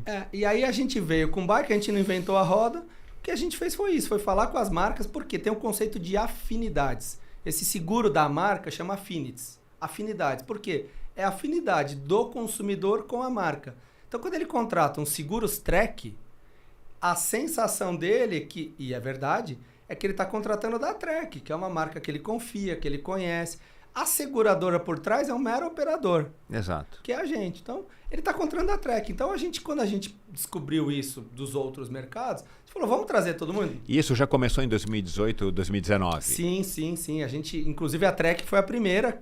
Foi a primeira grande marca que a gente fechou. E aí, na sequência, veio a Decathlon, que foi super contra os conceitos da época, porque Decathlon é bike barata. Pô, não faz seguro para bike barata? Não, mentira. O ano passado, a gente vendeu mais de 10 mil seguros só de bikes até 3 mil reais. Que Você compra um produto, um eletrodoméstico, tem opção, né, de você fazer o seguro, Magalu, Extra, Americanas. Quer fazer um seguro de 12 meses para estender ou estender em 12 meses? Estendido. O problema no Brasil, para bike especificamente, é que todas as pessoas têm o mesmo discurso. Quando você sai das regiões metropolitanas, eu não faço seguro porque não rouba. No interior, outros estados.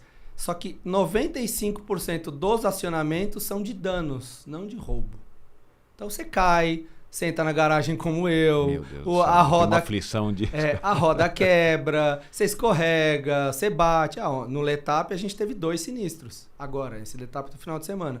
Um, ele passou reto na curva e bateu no guarda-reio, quebrou o quadro. O outro passou num buraco, quebrou a roda. Isso é o acionamento. Cara, em Santo Antônio do Pinhal, tava tudo bem pra mim. Tava uma delícia. Em Santo Antônio do Pinhal, que tava tudo asfaltado, eu tinha passado no sábado lá, fui passear. Falei, cara, isso aqui tá uma delícia. Tava uma delícia, né? O dia, não sei se você não participou. Não fui. Tava uma delícia, cara. Falei com o Bruno Prada, pra comemorar os 10 anos do Letap, foi fantástico. Cara, de repente, o cara na minha frente desviou, tinha um recapeado, e aí cada recapeamento o bueiro vai ficando mais pra baixo, né, cara? Juro, devia ser alguma coisa de 10, 15 centímetros. Cara, que eu provavelmente iria pro chão, e se eu não fosse pro chão, minha roda ia embora. E na hora eu falei, cara, eu tô aqui pra me divertir, cara. Imagina se eu tivesse tomado um tombo besta desse, cara, por causa de um bueiro que ninguém tá avisando e que não é culpa do Bruno. É uma situação do Brasil, essa história de recapear e o bueiro ficar pra baixo. Então existe até seguro pra isso. Eu não sabia. Principalmente pra isso. Exato, e ninguém sabe, e a gente não é um seguro que eu vou fazer pra roda, é um seguro que eu faço que tem na pólice danos. Então, toda semana eu troco pelo menos uns 4 ou 5 quadros. Toda semana. O cara cai, a primeira coisa que quebra é o quadro. Roda, a gente tem coleção de rodas quebradas, coleções. O que mais dá? Quadro, rodas e STI. O cara cai de lado, bate STI, para, câmbio às vezes. Então, esse é o que aciona. Então, o brasileiro não tem essa cultura. E quando a gente começou a falar isso, trouxe as afinidades. Agora, por exemplo, a gente acabou de fechar com a Felt. Então, a gente vai lançar o Seguros Felt oficial. Mas a Felt vende bastante bicicleta, mas por um nicho super específico. Quando a gente vai para Decathlon, para Caloi, para TSW, são grandes volumes, centenas de milhares de bicicletas. E esse público, ele até acha que não tem seguro para ele. Fala, mas para mim eu não tenho, né? Fala, não, Para a sua é que tem. Você é que usa de verdade. Então, a gente está melhorando. A gente vem crescendo, o mercado vem crescendo. Quando eu entrei, eram 2 seguradoras. Hoje são mais de 10. Então, o mercado entendeu que é potencial. E os grandes nem vieram ainda. Vão vir. E vocês não têm as seguradoras. As seguradoras são as marcas que a gente conhece. Vocês são só um intermediário, um vendedor. Hoje não mais. Eu era um corretor, depois eu virei um estipulante, depois eu virei um representante. Hoje a gente é um conceito que a gente chama de MGA. MGA é uma legislação nova que a seguradora pode delegar tudo que é dela para você. Então, hoje eu sou a seguradora. Eu que ponho o preço, eu que faço o risco, eu que pago, eu que defino, eu que aceito, eu que nego. Então, a seguradora, eu tenho uma seguradora parceira, mas ela é só para ela tem o controle com o órgão regulador. Mas todas as responsabilidades do órgão regulador dela, ela transmite para mim num contrato paralelo. Entendi. Nos Estados Unidos, são mais de 200 mil MGAs. Caramba! Porque qual que é o conceito? É que os especialistas cuidem de nichos. Então, quando a gente entrou, tinham 2. Por quê? Porque ninguém sabe mexer com bicicleta. Ninguém entende sinistro de bicicleta. Quebrou ou não quebrou? Essa roda vale quanto? Onde é que eu troco essa roda? Como é que eu conserto isso? Pra gente é comum, mas é um negócio tão específico, né? A seguradora não sabe. Então, o que a gente viu quando a gente começou? Quebrava um guidão. A gente começou a fazer uns testes com a seguradora de fazer um serviço gratuito. Aí era um guidão de alumínio.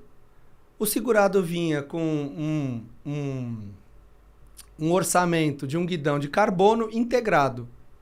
O guidão de alumínio custava R$500. O de carbono, 5 mil. Qual que a seguradora pagou? De 5 mil. Então, o cara chega hoje com... Cara, essa má fé é dureza. Brasileiro. É difícil. Então, assim, a gente vê ainda hoje seguradoras não específicas. Assim, o cara bate o STI, entorta a gancheira e não sei o quê. PT na bicicleta. Uma bicicleta de R$100 mil, a seguradora troca inteira. Então, o que a gente trouxe? Especificidade para o projeto. Agora a gente analisa a coisa toda. Porque isso ia encarecendo. Porque parece divertido para o consumidor, mas quem está pagando é ele, né? Porque a gente fala, quando aumenta a sinistralidade, o preço fica maior. Então, o que a gente fez? Eu diminuo, a minha sinistralidade é metade do mercado. Porque eu analiso, eu troco as coisas. E eu tenho parceria com as marcas. Então, eu consigo comprar um quadro direto da Trek, trazer uma roda que a Felt põe na bike dela. Então, isso melhorou o mercado. Então, e a gente trouxe os caras de baixo valor agregado. Decathlon da vida, Calóis, TSWs. Então, a gente fecha centenas e centenas e milhares de seguros com essa galera. Então, a gente está trazendo a cultura, mas é difícil. As pessoas acham que não tem. Não sabia do acidente como você, que é do mercado, que é ciclista, que está no envolvido. Provavelmente você nem tem seguro. Vamos fazer já, obviamente. Vamos fazer. Então é isso. E tem melhorado. As pessoas têm entendido mais, têm perguntado mais, as seguradoras estão apoiando. A Porto, quando entrou... Hoje a Porto é a minha maior concorrente. A Porto em primeiro, eu em segundo ali com a galera. Foi maravilhoso. Aliás, o atual presidente da Porto já teve aqui, que é o Paulo Kakinoff, né? Na época ele era da Gol. E é um super ciclista. Sim, todos... Corredor e ciclista. E isso é outra coisa legal. Muitos diretores, presidentes, são ciclistas. E aí o cara quer fazer alguma coisa porque a paixão dele é assim. E bike, quando envolve bike, a paixão vem primeiro do que a razão. É impressionante. Então, muitos executivos falam, cara... Ou a equipe fala, o chefe é ciclista igual você, louco, ele quer que faz algum projeto de bike. E aí, vamos fazer. Então, isso é legal, porque muita gente tem pedalado. Né? A gente brinca que bike é o novo golfe, né? Os grandes executivos jogavam golfe, agora eles pedalam. Graças a Deus. e pensando aqui, né, cara, eu principalmente lá na praia, no litoral norte, eu vejo que tem um monte de bicicletariazinha pequenininha, né, que atende aquele pessoal, não necessariamente esses, e eu falo da praia porque na praia o pessoal se locomove muito de bicicleta, né, mas esse deve ser um gargalo também, que você tem um desafio dessa capilaridade, né, porque você atende a Decathlon, você atende as marcas grandes que você citou, a Caloi, por exemplo, você dá uma tacada só para pegar um monte de, enfim, oportunidades. Agora, você vender o seguro nesse varejo, aí porque você tem uma capilaridade gigantesca no Brasil inteiro, né, cara? Eu morei 10 anos no Ceará. Cara, eu lembro de ter viajado para fazer o Serapió, que é um rally de bike que tem junto com o de carro. entre o Ceará e o Piauí. E a gente passou em cada final de mundo, cara, mas vira e mexe a gente via uma bicicletariazinha que inclusive ajudava quem precisasse, né? Uma corrente, um raio, por aí vai. A hora que você conseguir ter essa capilaridade, aí vai ser fantástico pro teu negócio, né? Não sei se a pessoa compra, não sei qual que é o mínimo de valor de uma bicicleta para você segurar. 0. Mas, cara, eu acho que não tem bicicleta hoje para você rodar, mesmo que seja tipo uma barra forte, por menos de R$1.000, né? Não tem. A Decathlon tem alguns modelos mais infantis. Mas eu digo de adulto, acho que não tem, cara. Não tem. A gente faz seguro, hoje eu tenho de R$500, tenho seguradas de 500 até 250 mil. Tenho esse range. Eu fiquei curioso quando você falou nesse 250 mil, viu, cara? Eu tô curioso para ver que bike que é essa, cara. Toda montada, toda né? Feita então, o rolamento de cerâmica, não sei o quê. Que nível que a gente chegou. O canote específico, o selim, tudo é específico e muito leve e muito caro. Então, só o par de rodas acho que é R$85.000. Só o par de rodas. Meu Deus do céu. Você põe quadro, põe isso, e vai embora. Mas sobre a capilaridade, hoje a gente tem 1.000 lojistas cadastrados, contrato assinado. Nossa meta é chegar o ano que vem 5.000 e o potencial desses caras, incluindo esses micro, são 25.000. Se eu tirar esses muito, muito pequenos, que é a borracharia da bicicleta, são 14.000. Caramba. São 14.000 minimamente decentes, estruturados, que tem um... Porque você vai depender, claro, a sua comunicação, como, enfim, você fazendo a divulgação do seu serviço, mas também o cara falando ali pro cara, igual quando a gente vai comprar a torradeira, você quer a garantia estendida por mais X reais? Esse é o conceito, o cara já sai da sua loja com a bicicleta segurada. Exato. E é por isso que a gente cresceu. Então, eu até vendo via corretor de seguro, mas é muito pouco. Meu business é vender via loja. Então é outro mercado. É aquela coisa, né? Você tá com sua bicicleta ali. Fala, Michel, você sabia que tem seguro? Você, não, eu não sabia. Eu sabia, putz, vou fazer. E pau. Então essa é a ideia, que a gente atinja. Obviamente que hoje eu tô nas principais, as grandes lojas, os grandes bike shops, que é até a separação, né? Bike shops e bicicletaria. Exato, Então, os a bike gente faz shops, essa diferenciação. a gente já tá em basicamente todos. Bicicletaria a gente começou e aí a padoquinha lá da bicicleta a gente vai chegar aos poucos. Mas a ideia é chegar em todo mundo. 100% todo mundo. E tem, não sei se você sabe isso de cabeça, e tem bike shop no Brasil inteiro, em todos os estados, literalmente. Todos os estados. Eu vendo hoje em 100% de todos os estados. Nossa carteira é Brasil inteiro. Todos os lugares. Todos. Que legal, todos. A gente lançou até uma pesquisa agora da nossa base, falando onde tinha mais roubo e tal. E basicamente, roubo de bicicleta de alto valor agregado, que é o que todo mundo compra o seguro, achando que é isso que ele está se protegendo. Em mais de 50 mil clientes, acho que eu tive 5 casos. De roubo de bicicleta. E os 5 roubos completamente aleatórios. 4 deles são meus amigos, inclusive de São Paulo. E assim, ele não foi roubar a bicicleta, ele foi roubar o carro e a bicicleta estava dentro. O outro estava trocando um pneu no canavial. Na beira da ciclovia, ali no Parque do Povo, onde o pessoal para ali para depois de pedalar, né? Não lembro agora o nome da rua ali do Milk Mellow. Cara, você vê que as pessoas param e aí fica pondo a sapatilha, vai encher o pneu, aí tira a bicicleta do carro. Cara, em São Paulo não permite isso, infelizmente. Não é a bicicleta, né? Exato. É a oportunidade. Então, roubo de bicicleta especializado não tem. Eu falo pra todo mundo e ninguém acredita. Não tem. Não tem gangue que rouba bicicleta. Cara, bicicleta barata tem gangue. Eu já peguei uma na Bahia, inclusive. Uau. Que era bicicletinha de 5 mil, de 3 mil. Uma gangue que ele rouba. Na verdade, eles fazem um esquema lá muito louco. Eles compram uma bicicleta, devolve, abre seguro em 200 seguradoras e sai pegando... Falar que roubou. É fraude total. Mas assim, roubo de bicicleta não tem. E as pessoas se preocupam com isso. E o que tem que se preocupar, que é o que acontece, todo mundo cai, né? Quem nunca? E aí ninguém tem. Então é um processo lento, mas... E dentro de todos os serviços, se você puder falar mais alguns que eu não citei aqui, consórcio, financiamento, os eventos, e agora tem esse pacote de viagem. A gente tem o travel, a gente vai lançar agora o leasing, que é o aluguel de bicicleta. Legal, isso é muito legal. Porque às vezes as pessoas querem comprar uma bicicleta de 40 mil, elétrica principalmente. Putz, será que eu vou gostar? Vou investir, porque é um valor de um carro, né? Cara, 40 mil reais, 30 mil reais. Então a gente vai lançar que esse aluguel de 18 meses, que ele fica igual o celular, iPhone para sempre, igualzinho. Exato, a gente gosta de não inventar, segue quem tá dando certo. Então você pega 18 meses, chegou no final, quer ficar com a bicicleta, paga a diferença, não quer, devolve, tá tudo bem, pega outra. Enfim, então a gente vai lançar isso agora. Vocês fazem seguro de bike elétrica? E mesmo, Fazemos muito. E dessas bikes, que eu não sei se são bicicletas, que ficam nessa zona sombria, que parece uma moto magrinha, mas... Se não tiver pedal assistido, a gente não faz. Essa só que é autopropelidas, pura, que é dedinho, acelerador, a gente não faz.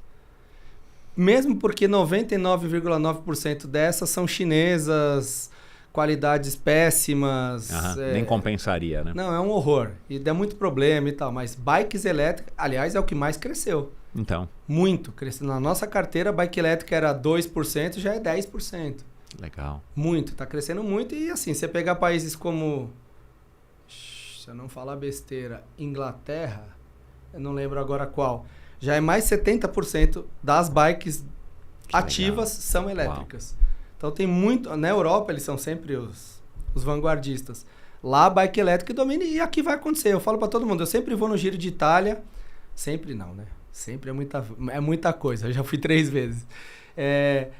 E a gente vai pedalar e aí acaba acompanhando uma etapa ou outra e tal. É super gostoso. E por 3 vezes eu subi o Mortirolo e aí a gente para lá em cima do Mortirolo, espera eles passarem e fica lá. Primeiro ano, acho que eu não vi nenhuma bike elétrica. Segundo ano, você via uma ou outra. Esse ano, mais da metade era bike elétrica. Olha que inclusivo. Super porque legal. subir o Mortirolo não é impossível, mas não, tá longe de ser fácil. Exato. É um pedalzinho. E aí você via todo tipo de gente subindo o Mortirolo, curtindo o Giro de Itália, bebendo um vinhozinho e comendo lá o seu presunto. É maravilhoso. Então a bike elétrica veio para ficar. Assim. Tem amigo meu que compra para mulher, porque aí ela nunca pedalou com ele porque não dá, não tem a força. Aí ela vai de elétrica, sobra ainda, né? Desses passeios, a gente ia, 2 mulheres iam, no fim não vai, ia pra Argentina e elas falaram, a gente vai de elétrica porque aí a gente acompanha vocês. E não, é uma maravilha. Maravilhoso, maravilhoso. Então, dentro desses serviços do leasing, a gente está entrando, o SOS que a gente tem na Marginal. A gente fala, tem bicicleta? A gente vai lançar. Então a gente vai lançar outros seguros agora, complementares à bicicleta. A gente não faz nada que não tenha a ver com bike, nada. Fazer seguro de carro? Nunca. Mas seguro de celular, porque todo mundo pedala com celular, então é um perigo. Seguro de vida, acidentes pessoais, por incrível que pareça, Pode ser do relógio, do Garmin, né? Não, esse já tem. Não são já tem? Já tem. Aliás, essa semana a gente pagou um Garmin e uma câmerazinha GoPro. Então de acessórios já tem. Cara, que legal essa especificidade, né? É muito legal. E esse é o tesão de quando a gente montou. Porque a gente sabe o que a gente precisa, né? Porque você fala para uma seguradora que você tem que pagar uma GoPro, ele fala, mas o que a GoPro tem a ver? Cara, tem a ver que eu sempre ando com a GoPro ali para filmar o meu pedalzinho. Então, esses seguros complementares de vida, muita gente não tem seguro-saúde, muita gente. Inclusive alta renda, não tem seguro-saúde.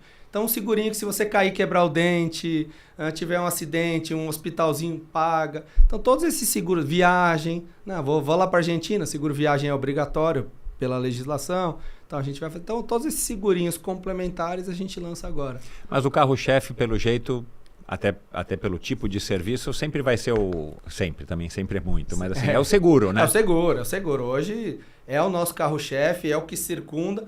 E a gente brinca, lá em 18, na Shimano Fest, quando a gente lançou sem CNPJ, a gente já lançou Bike Ecosystem. Então, o Clube Santu é um clube de serviços para a bicicleta. Qual que é o conceito? Eu até falei lá pro Gabriel, meu sonho grande, que milhões e milhões de ciclistas estejam plugados na minha plataforma, consumindo meus serviços. Consumindo o evento, consumindo o seguro. Então, a gente fala que eu cuido da jornada do ciclista. Você tem que comprar a bicicleta? Tem o financiamento consórcio. Você tem que segurar? Tem o seguro. Você quer ir no evento? Eu faço para você. Você quer alugar? Eu tenho. Você quer um serviço de mecânica? Eu tenho. Você quer uma assistência? Putz, eu preciso regular, montar minha bicicleta? Eu tenho. Então, todo o ciclo de vida nosso tem algum servicinho ali. O que a gente focou nesses anos, até para ter dinheiro para sobreviver, foi o seguro. E aí agora a gente começa a expandir. Então, a ideia é que eu tenha milhões. Assim. Hoje a gente tem 100 mil ciclistas na plataforma. Não é pouco, mas está longe de ser, né, estatisticamente relevante. Mas a ideia é ter milhões mesmo, então a gente está trabalhando para isso. E já existe alguém fazendo isso lá fora? Vocês também pegam um benchmark com alguns, enfim, empresas que fazem coisas pelo menos parecidas? Muito. Cada um, a gente brinca, é até meio esquizofrênico, porque a gente tem uma holding com 7 empresas. Cada uma dessas é uma empresa no mundo. Então você fala, tem empresa de seguro que faz exatamente o que vocês fazem? Um monte. A gente tem uma na Inglaterra, que é a nossa super referência. A gente troca muita ideia com eles. Quando a gente fechou a Decathlon aqui, eles só faziam venda direta para o consumidor. Eu não fazia venda direta para o consumidor.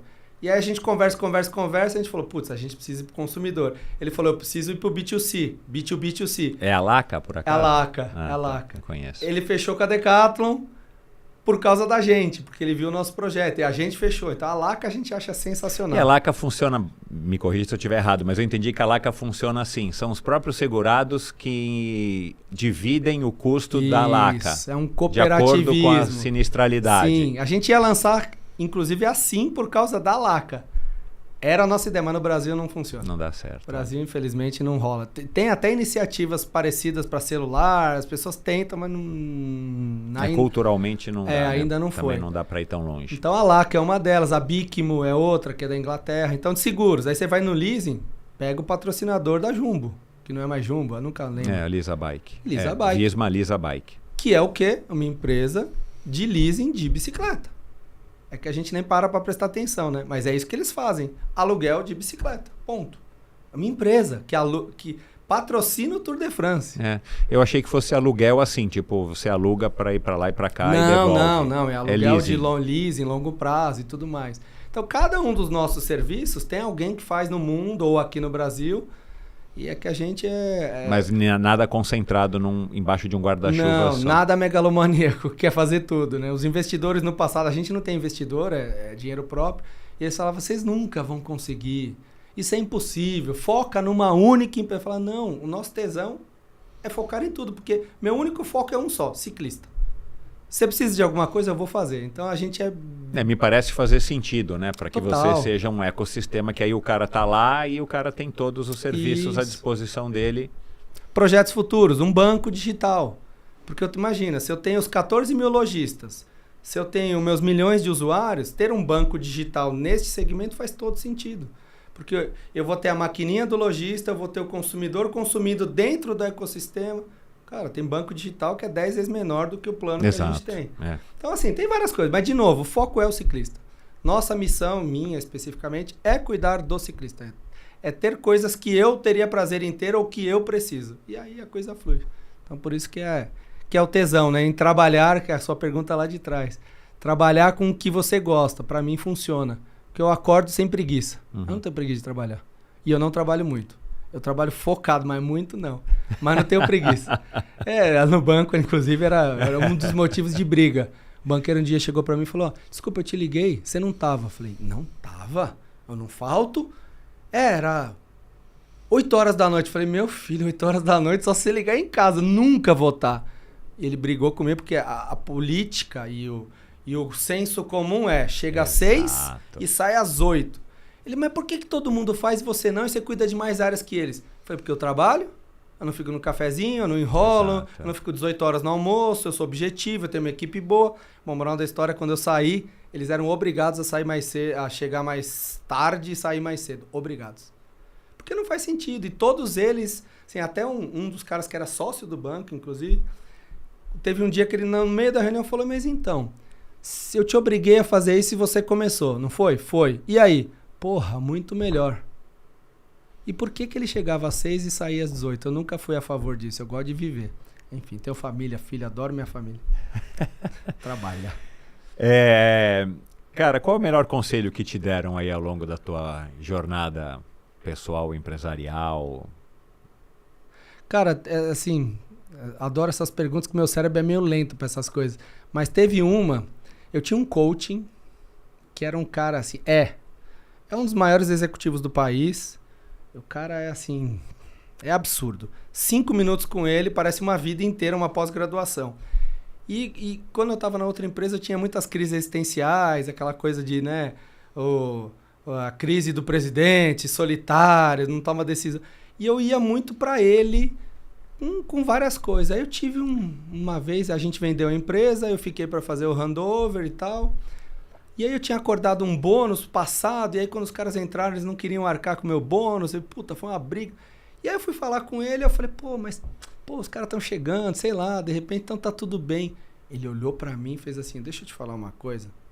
Se você não for capaz de cuidar de você mesmo, você não é uma pessoa boa, nem um executivo bom, e você não vai conseguir cuidar de mais ninguém.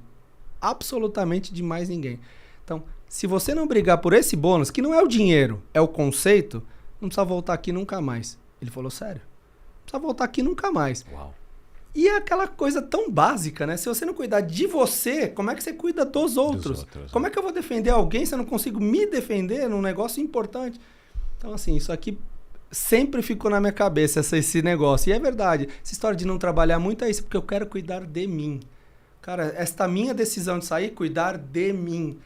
Talvez nunca tinha pensado nisso, mas essa frase dele me incentivou a tudo isso aí, é verdade. Porque, cara, acordar... Eu falo, de manhã, não me marca reunião 8h30. Porque é o meu horário de voltar do treino, de sentar com os meus filhos ou com a minha esposa, de ter aquele café tranquilo. 9 horas eu já estou trabalhando, mas não é 8h30. Aquela meia hora é tão diferente de cuidar de mim. Acabar cedo o meu dia, 6h30, acabou. Acabou. Eu não respiro durante o dia, mas 6h30 acabou. Eu janto muito cedo. 6h15 eu já estou jantando. 6h30. Aí eu sento com a minha mulher, a gente janta com os meus filhos, assisto uma televisão. Então, isso é bom até para eu ter ideias, para eu criar coisas, para eu cuidar dos outros. Então, tivesse que ser, seria essa frase aí desse gênio. O cara é um gênio. E quando a gente fala em sucesso... quem é a primeira pessoa que vem à sua mente quando você pensa em sucesso e por quê? Quem é a primeira pessoa quando fala em sucesso? Cara, eu vou te falar. Eu falei isso numa reunião que a gente teve com a minha equipe essa semana. A gente fez 6 anos a semana passada. E pra mim, sucesso a gente tem um time. Por ser startup, você nunca tem muito dinheiro para contratar gente muito cara, muito figurão. Então, eu posso dizer hoje, sei lá, percentual eu vou errar feio. Enfim, muita gente da minha equipe entrou pelo meu call center. E aí, essas pessoas hoje, algumas delas cuidam da minha área de sinistro, outras cuidam da minha área de compra, outras cuidam de... Gente, vocês não têm noção o que é ver estas pessoas performando. Mas, cara, não é performando... pouco, né? Performando muito. Então, pra mim, sucesso são essas pessoas. Eu nunca penso em sucesso nos figurões. Porque, de verdade, quando você vai ler, nunca é verdade. Aquele sucesso que a gente vê no livrinho, que o cara... não é verdade, cara. Não foi assim que aconteceu. Ninguém viu a verdade por trás daquilo, né? Mas esses caras, e assim, é tão bonito. Gente que ganhava, literal, R$1.500 por mês, R$1.200 por mês, não sabia abrir um Excel. Não sabia. Eu fazia reuniões, eu falava, gente, mostra os números. A gente dava dó, eles vinham com o número num papel, porque eles não sabiam nem fazer um Word. Hoje, meu filho, faz Excel com gráfico. Então, eu falei, eu chorei. Tô chorando ultimamente, né? Tô muitas revelações de choro.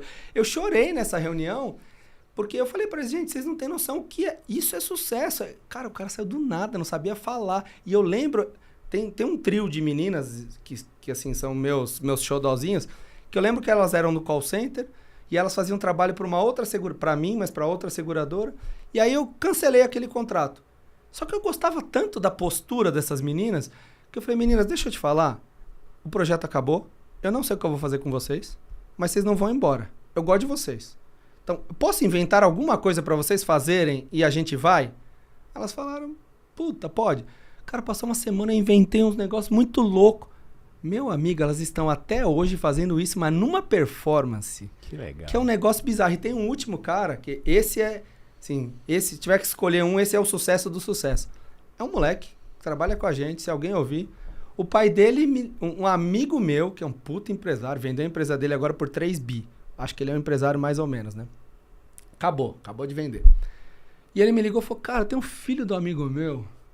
Cara, o moleque já tem 20 e poucos anos, nunca trabalhando. Porra, o moleque tá ali, vai porque não vai. Mas parece que ele gosta de bicicleta. Você não quer dar uma oportunidade pra ele? Falei, tá bom. Aí eu liguei pro moleque, falei, cara, deixa eu te explicar. Assim, ó. Parece que você não quer nada com coisa nenhuma, né? Eu não sou sua babá, não sou seu pai, não sou nada. Tenho R$500 por mês, literal, que eu fiz de propósito. R$500 por mês e um desafio. Aqui, você vai crescer, você vai ganhar dinheiro, você vai aprender, você vai bombar, mas você vai ter que querer. Se não quiser, eu não vou gastar muito dinheiro, nem você vai fazer nada. Bom, hoje ele é a referência na empresa. Todo mundo ama esse moleque de um jeito. Porque ele é engajado, ele é bonzinho, ele é produtivo. Os clientes amam ele, o mercado ama ele, os funcionários... E ele tá ganhando, tipo, bastante dinheiro. Bastante. Que bom, cara. Talvez que ele nunca fosse ganhar na vida e ele tá bombando. Então isso é sucesso. Os figurões, que, cara, tem tanta coisa ruim por trás, tem tanta mentira, tem tanto... Que, chegou lá, eu falo pra todo mundo, cara, você fica olhando esses empresários, se inspira nele... Vai ver o porquê que ele tá ali, né? Não é assim, não é porque ele, nossa, é um executivo maravilhoso, bombou, tá ganhando bilhões. Se fosse assim, tinham vários, né? E tem sempre uma história ruim. Então esses caras pra mim são sucesso. Eu amo esses moleques, todos. Essa equipe assim é xodó, é foda de olhar. É isso. E tem algum arrependimento que você tem, que você eventualmente mudaria se fosse possível? É claro que o C não existe. Ter ido para essa vida mais cedo, de empreender, de fazer o que quer. Zero. Não tenho arrependimento zero na vida. Eu falo pra todo mundo, não tenho memória. Por isso que eu te falo, quando você pergunta datas, eu tenho dificuldade. Não tenho, eu devo ter algum Alzheimer precoce. Eu não tenho memória, não tenho. Se perguntar como foi a infância dos meus filhos, eu não lembro. Zero. Eu não lembro absolutamente nada. Não lembro nada de nada. Então, dado isso, acho que eu tenho isso desde sempre. Dado isso, eu vivo muito intenso sempre. Então, quando eu pergunto, como foram seus filhos quando eles tinham 2 anos? Eu falo, cara, não sei. Mas eu tenho certeza que eu estava lá. Claro. E que eu vivi muito intensamente e curti tudo que eu podia. Seja na empresa, eu sou intenso sempre. Na empresa, com a família, com o namoro. Então, com tudo. Eu não lembro de nada. Você fala, puta, aquela viagem que você fez no ano passado, eu não lembro. Não lembro. Eu não sei sequenciar a minha viagem do dia que eu cheguei ao dia que eu fui embora. Perguntar o que eu fiz lá, então esquece. Mas, cara, enquanto eu tô lá, tenho certeza que eu curti. Assim, meus amigos falam que eu não sei como eu não caio, porque quando eu ando de bicicleta, eu fico olhando borboleta, a florzinha. Fica falando, você ainda deve ser um... Né, sem julgamento de valor, mas deve ser uma bichona, porque, não é possível ficar olhando borboletinha. Porque aquele momento, pra mim, é único. Eu tô ali, aquela vista não vai ter mais. Então, eu olho mesmo. Eu olho a borboleta, eu olho a flor, eu fico falando. Isso tá na moda hoje, né? Que é o mindfulness, né? Você tá naquele momento, concentrado naquilo. E eu sou assim, full time.